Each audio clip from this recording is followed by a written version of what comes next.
Beautiful. Amazing. Nice and crispy. What's up, guys? Oh, it's on. Hey, what's up, guys? My name is Brother Spoo. Thank you for joining me again. Thank you for coming. Thank you for watching this amazing video by Ahmed Deedat, to all Muslims at his best. I have not seen the video yet, and I know some of you will ask, why do you think the video is so amazing? Number one, Ahmed Deedat opens up your mind. Everything I've watched by him, I don't think I've ever actually felt like this guy is lying or he's trying to make other people look bad. I think it's just stating facts, according to him, based on his studies. So, with that being said, guys, let's not waste your time. If it's your first time coming to my channel, man, welcome. You know, one love. Hit the red button for subscribing, you know. Thumbs up for the video. Thank you for joining us. Let's get to it.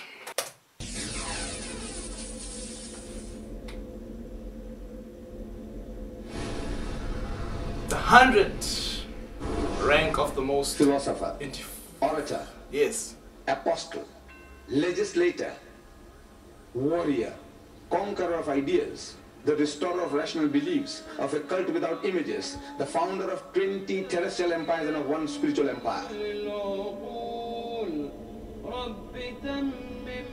That is Muhammad. The greatest. The greatest man that ever lived was Muhammad. Okay. Okay. That's impressive. This is part 4. So, at the end of the talk, I'll find more. After that we had dinner. After dinner we made our Isha. After Isha, now it says, let's go to the car and go back to our hotel. Very late at night, and there are people still standing and chatting. So one fellow shouts from the crowd, Mr. Deedat. I say, yes? He says, look, what is the benefit of all these munazaras?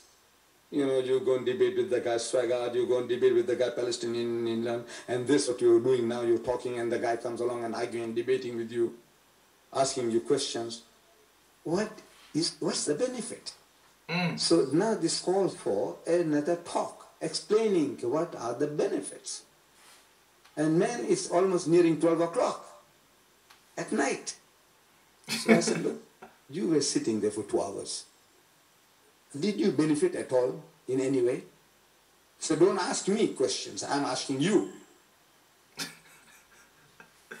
So I said, look, these people here, all standing around, ask them. I said, why? Did you, any of you, benefit at all from this meeting? Mum, Glum, Gunge. No response. From the Pakistanis of Sialkot, no response. Man, you sat there listening to me for 2 hours and I'm asking, did you benefit at all? No response. I'm wondering what happens with this Pakistani. Sab gunge ho gaye yahan? Sialkot mein Christian ne tumhara kya mohar maar di muh ke upar? So I said, no, I can't understand this. One guy is asking, what is the benefit? The other guy is asking, nobody is responding. So one fellow says, he said, this man here, he is a big tycoon in Sialkot. He is the richest man in Sialkot. He is an industrialist. And he has a German wife. And this German wife is a missionary. Out of all Germany, they've got about 6 million, 20 million women who can't get husbands. He goes and picks up a missionary woman. And he brings her to Sialkot, this industrialist. And his house is the center of all Christian missions. They come along to his house. He doesn't come for Salat anymore, but he still claims to be a Muslim. So okay. See, it happens. If you are in that situation, your heart, your mind, you're getting hurt.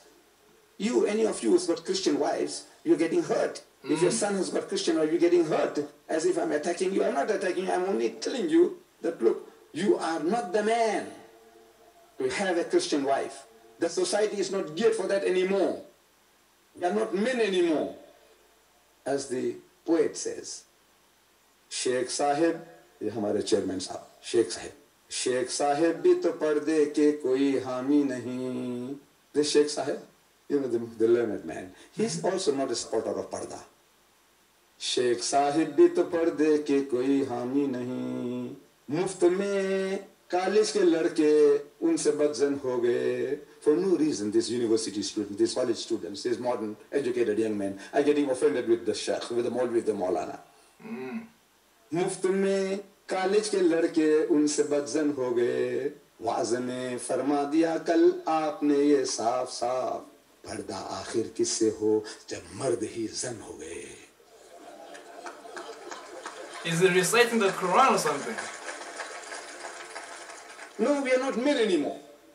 And there are so many things in favor of this woman. If the marriage breaks up, look, it can break up between a Sindhi and a Sindhi, a Punjabi and a Punjabi, Punjabi man, Punjabi woman. It can break up. It can break up between my own people, Gujarati and the Gujarati. It can break up. It is happening. It's more chance that people coming from a different culture, different background, more reasons for breaking up marriages. Incompatibility for so many things. She's still yearning for her old boyfriends, the dances and the fun that she had. There are others who are transformed, like Maryam Jamila, transformed, a better Pakistani than most Pakistani women. It can't happen, but generally, it's very difficult. कहते हैं कि you can't teach old dog new tricks. Very hard to teach old dog new tricks. What she's gone through. The average American woman, the Americans are telling us, she goes through 6 men before she gets her husband. The average woman, almost every American woman, before she settles on her last and final, and to death do us part, she's been through half a dozen other men. Look, it creates certain types of craving, sicknesses. I say you are tempting providence. So, a missionary woman and the center of Christianity, little wonder you get hurt. Allah is warning you. He is warning you about this. The factors that are going to keep you, emasculate you, तुमको नामर्द बना देगा. Allah is warning you. He says, "Kul, कह दो इनको." In Surah Tawbah, कह दो इनको, मुसलमानों को. In kana abakum, if it be your fathers, wa abnaukum, or your sons, or ikhwanukum, or your brothers, wa azwajukum, or your wives, wa ashiratukum, or your relations, wa amwalun ikhtaraftumuha, or the wealth that you have amassed, wa tijaratun takshawna kasadaha, or the losses that you fear in your businesses, wa masakinu tardawnuha, or the dwellings in which you take delight. Ahabbu ilaykum min Allahi. If you love any one of these things, you love more than Allah. Means what Allah tells you to do. His commandments, His provisions. You love anything more than Allah. Wa Rasuli and His Rasul. Wa jihadin fi sabilihi, and doing jihad in Allah's way. Those your consideration, your father, your brothers, your sons, your relations, hamari jaat, hamari auratein, hamara mal, daulat, business. If these are your considerations more than you love Allah and His Rasul and doing jihad in Allah's way, He says, "Fatarabbasu." Tum thero. You wait. For what? For gravy? No.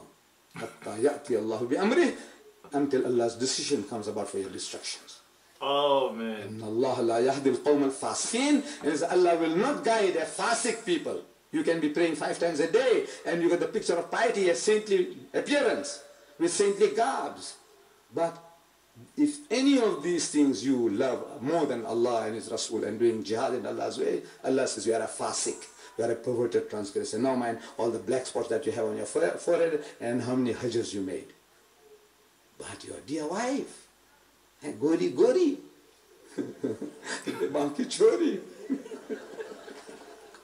मैं छोटा था तो मैं वो film में देखता रहा ये तो गोरी हूरे हमें मिलते हैं ऐसे don't tempt providence.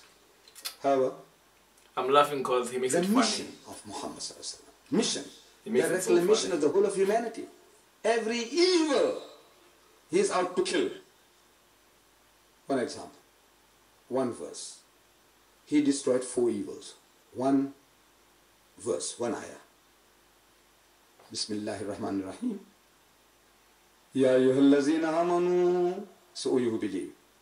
Innamal khamru, most certainly intoxicants, wal maisiru and gambling, wal ansabu and fortune telling, wal azlamu and idol worship, rizum min amali shaitan, are an abomination of Satan's handiwork. فَاجْتَنِبُوهُ لَعَلَّكُمْ تُفْلِحُونَ.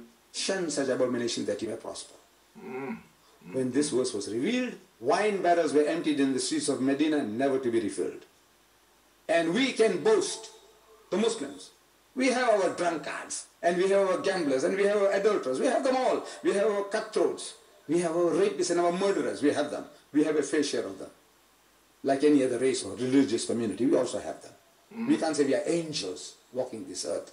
But there is not another community on earth which can boast that we are the biggest society of teetotalers in the world, biggest society of people who don't imbibe alcohol. We have drunkards, but the drunkard stands out. Mr. So-and-so, zara chadhata hai. Everybody knows him, everybody knows him. See, he stands out. In the other communities is the guy who doesn't drink. That stands out. I mean, who doesn't drink stands out. There's something wrong with you. You are like a square peg in a round hole. Look, in brotherhood, we have our shortcomings. We bash each other's heads over little things. But in brotherhood, in piety, in charity, in sobriety, we are still, Allah says, kuntum khayra ummatin. We are still the best of people. With all our shortcomings. We haven't got that percentage of problems that the Christian world has. America. You know, in America, there are 11 million drunkards. This is the figure given by Jimmy Swaggart in his book on alcohol. One of these guys I went to debate with. He is the mightiest evangelist in Christendom today, the biggest jalut.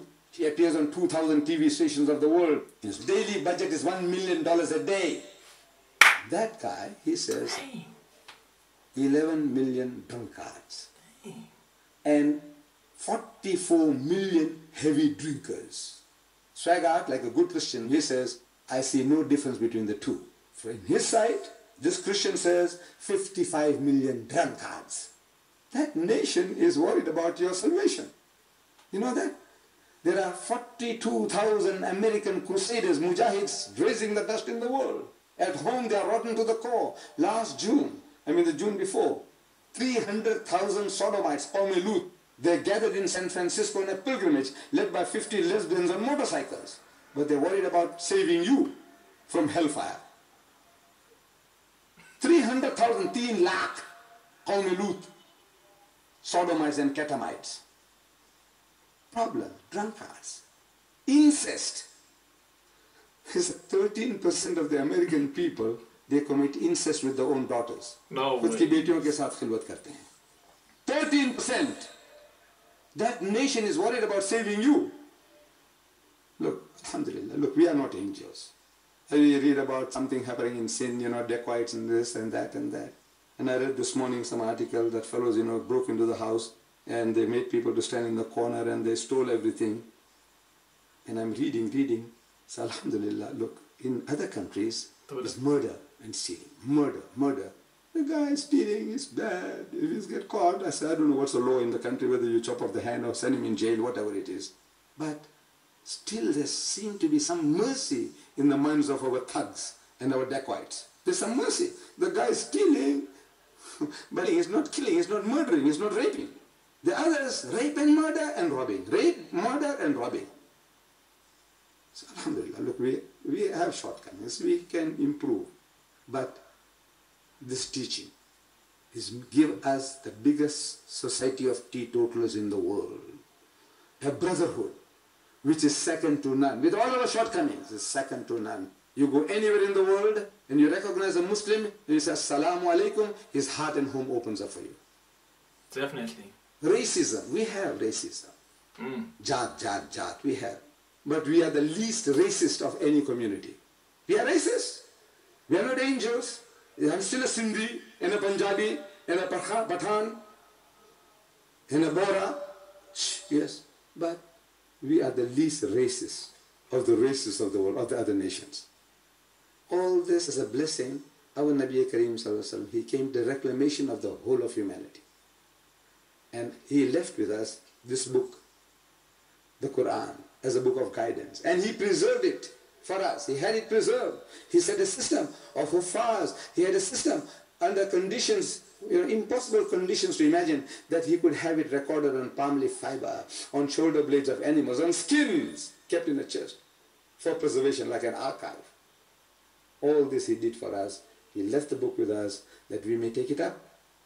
The non-Muslim world recognizes that the greatest man that ever lived was Muhammad. But we seem to have lost touch with him. It's about time that we knew more about him. And we knew more about the message that he left behind. With these words, Mr. Chairman and brothers and sisters, I would rather now give you the opportunity of opening out to the House. If you have any questions and even criticism, will be welcome. Jazakallah fi ddarain. Assalamu alaikum. Wow! Where do you start when someone does a good presentation? You first say congratulations, that was a very, very awesome speech. Like, I won't even be biased or anything. I've got friends who are Muslims. And he's right. I think they are quite caring. Like, especially if you're a good person, like they are opening to their homes. My other friend, he left the country, he went back home, but he was always inviting us to his house. We have dinner.